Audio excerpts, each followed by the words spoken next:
Ако закусваш с нещо сладко, това видео е за теб. Когато закусиш предимно с въглехидрати, например круасани, бисквити или баница, кръвната захар рязко се покачва.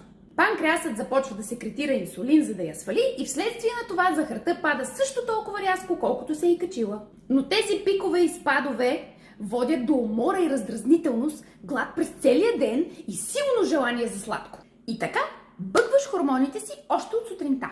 За да спреш това, закуската ти трябва да съдържа 20-30 грама протеин. Не 20-30 грама да е храната, която съдържа протеина, а 20-30 грама да е чистия протеин. Това са, например, 3 яйца.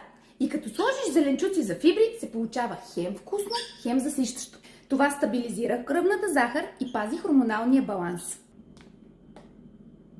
Аз съм Боряна от Здраветека, а това е видео 2 от 7 навика за хормонално здраве. Последвай ме за още полезни трикчета.